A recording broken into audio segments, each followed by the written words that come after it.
Beals here with no nonsense, cause you can't make sense if you don't make sense. A pod with freestyle discussion, poetry and social deconstruction. Hello, podcastees. Thank you for listening to the No Nonsense Podcast. Signing off. Signing back in! Signing back in, the No Nonsense Podcast with your hosts, Big Burn and Beals. Today is December 3rd, 2014. Episode 28. We're gonna start you off. We're gonna start you off with something real nice. A little poem. It's everywhere on earth and everywhere you see, from the depths of dirt to the tallest tree, from inside homes and outside as well, from an all too familiar, an unpleasant smell. It's something that's spread all over town. That's right, you guessed it, the color we call brown. So I want to dive into brown and find out what exactly brown is. Now, we don't see brown pop up on the visible spectrum rainbow. Right. Of course, we do find it in our visible spectrum. But we don't see it in the Roy G. Biv.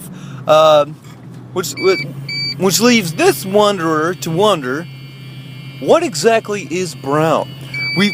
We've seen a lot of natural things, but we're not really quite seeing it in the rainbow. Can you explain that, please, Burn? I think it's not in the rainbow because the creators of Adobe Photoshop have deemed it not good enough to be inside the rainbow. And we all know that Adobe created the rainbow, don't we, Bill? Yes, and let me dive into that. Not good enough. Please elaborate. Well, they're just saying it's kind of a dull, muddy, shitty color. That's what people associate it with. And so they're saying that some lobbyists in Washington are trying to push the color brown outside of, the zeitgeist of the American people. And I don't really know what to say about it because I'm personally a fan of brown. My cousins are fans of brown. And, I've had lots of brown socks. So, if brown were to be, say, eradicated from the earth, what would be your first course of action? The first thing I would do is I would start a Menards Bed Bath Beyond campaign to get all the investors I can on that board to invest in the Paint It campaign. And we're going to be able to take that's what the campaign's going to be called, Paint It. And then we're going to take that Paint It campaign and go global. And then next thing you know, we're going to have just a bunch of investors, investing in the color brown because that's what the American people really want. It's just these high-profile actors just trying to dismiss it, and it makes me sick. What do you think? I do like the idea of Menards backing the Paint It movement, which would allow for the color brown to be found more across the world. We would see it in places, say, West Corporation. We would see it in places, say, 78th and Center. It would be it would be more commonplace, and I think that people are missing what brown was about. I think what was instigated in Brown versus Board of Education is really starting to lose its ground. So I think by this movement of bringing brown back by painting it is going to really revolutionize the world. Do you think Brown versus the Board of Education is starting to lose its ground because brown rhymes with ground, therefore they're nullifying each other in the rhyme? I think that wasn't thought of during the case in the 60s. I think that they really didn't understand what the gravitational force of those two words rhyming together would really cause the Earth to spin at a more erratic rate that actually knocked us out of our current rate of rotation. I tend to agree with there, Bills, and one must say, if you go to Spezia and then you eat a lot of food for lunch, and then you happen to take you happen to have a bowel movement in the afternoon, would it be brown or would it be silver? And that really does bring up another question, Bills. Would we see with the Paint It movement less green fecal matter, or is it going to be strictly pure brown? As far as I can tell, I think the brown fecal matter is going to be the status quo in this country, and the only way that's going to push the green movement is via Gushers and Fruit by the Foot and Fruit roll-ups. Literally. So, if we do push forward with the painted movement, are we going to see a decrease in fruit roll-ups and fruit by the foot? I mean, it all depends on where your lobbyist resides. And we all know that the Burger King underground sex community isn't going to allow any type of disallow us to come in and kind of wreck their balls on Miley Cyrus's canine filter force. So she could take Katniss Everdeen and turn that into a color, and therefore be the head of the Hunger Games green-brown political movement. Very well spoken. We're going to now take a little break and go for a news break.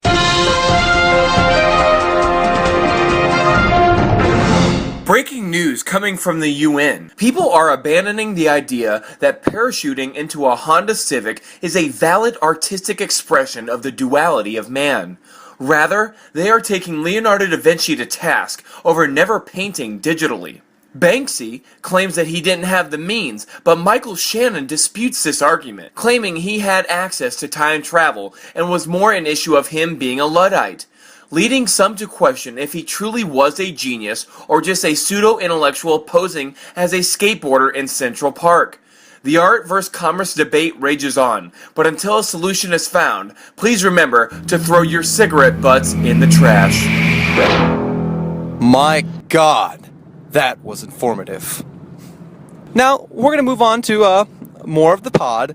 As we were discussing earlier, we're seeing more of a painted brown movement brought to you by Menards. And we are seeing more and more that the midget community is less and less having a brown skin, eye color, and hair in their DNA. And we wonder if this has become a recessive trait, or is this simply natural selection that that midgets, or as we like to prefer to be called, short fucks, have less desirable traits if they have brown hair and therefore are less able to mate. Now, is this something that is more of a genetic, or is it an environmental? Well, the thing that I'm hearing lately is that the most up-and-coming genetic research coming from John Hiskonovich is saying that midgets are actually, it's just a temperament problem, and it's not a physicality at all. They're just refusing to grow up. And they just got bad attitudes, and they're got a Peter Pan complex, and they keep on regressing back to a childlike mentality, and actually, nothing physical or genetic about it at all. And so that's kind of upsetting the brown hip starters going through the go-karts with their chip lay bags, and they're not going to be able to receive them until they reciprocate said full bills. Yes, that really did quite answer the question. I really appreciate that insight. I've also heard that President James K. Polk was conducting the use of green paper fiat money and making it more of a brown, gold-backed currency, so that it is not, in essence, fiat anymore, and then having it be brown. And I think that really would do a lot for the brown movement. What do you think that by simply choosing the color brown instead of green, that will do to the psyche of the American people? I personally think that it's going to collectively destroy the psyche of the American people, and the only thing that we're going to be able to issue them is gold-based backed, silver-backed coins. And if you want to talk to the resident expert on this issue, you talk to Jeremy Irons, who was the star of the Die Hard 3 film as a villain. And what he did was he stole a bunch of gold bricks, in the movie from the government, and basically was getting a huge haul. And those were gold bricks. But ask him now if he could convert those to gold bricks. The answer is just kind of up in the air. And we don't know, he didn't get away with it in the end of the film, but if he did, and now the real life Jeremy Irons is now residing on top of said gold bricks turned into brown bricks, then we're filled out with the rainbow color spectrum at the end of the Adobe cycle. I do see where that ties all back together. Thank you for that insight. And I'm going to have to ask one bigger, deeper question here, Brian. Shoot, Chad. When we're talking about brown, yes, I would like you to describe what is brown. If it's not red, it's not orange, it's not yellow, what is it exactly? Purple. I retract that statement there, Bill. I was just joking. Color is this intangible essence that you're inundated with. As you know, when you're a child, oh, what's your favorite color? What is this? I don't know. It's just this inanimate object that I'm attracted to. You know, pink for girls and blue for boys. Well, where's brown fit in? And like the psyche of the American people, I don't really know, Bill. And I guess I don't really have a concrete answer for you, other than the rose that grew out of the concrete from Tupac to help describe this brown color phenomenon. But I do know that I love the color brown, and I'll have an affinity for it till the day I die.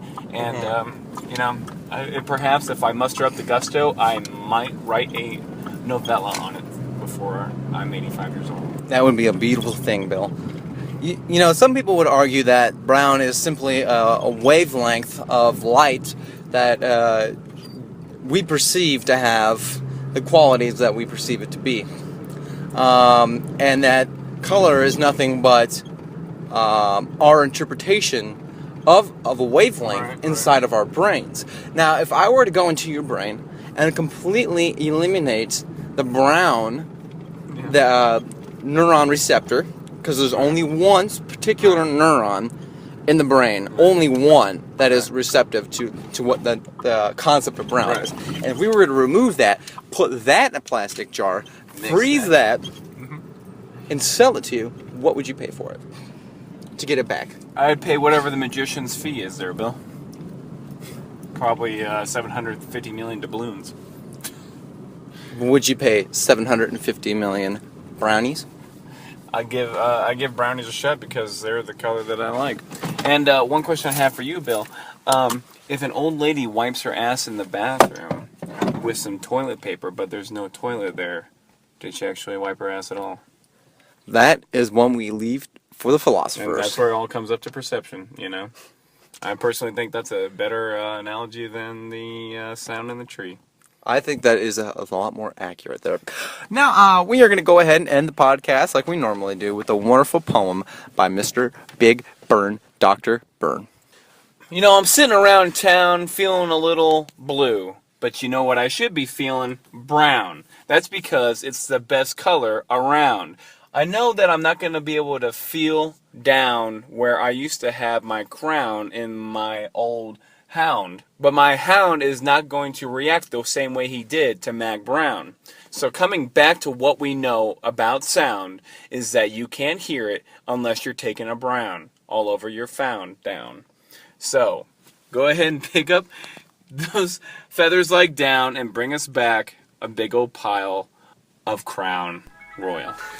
Thank you for listening to the podcast, this extended version of the No Time Slip Podcast. Thanks for listening to our podcast. Hope you got some insight and a few laughs. That's all for now, folks. Yes, goodbye. Till next time, as long as we don't die.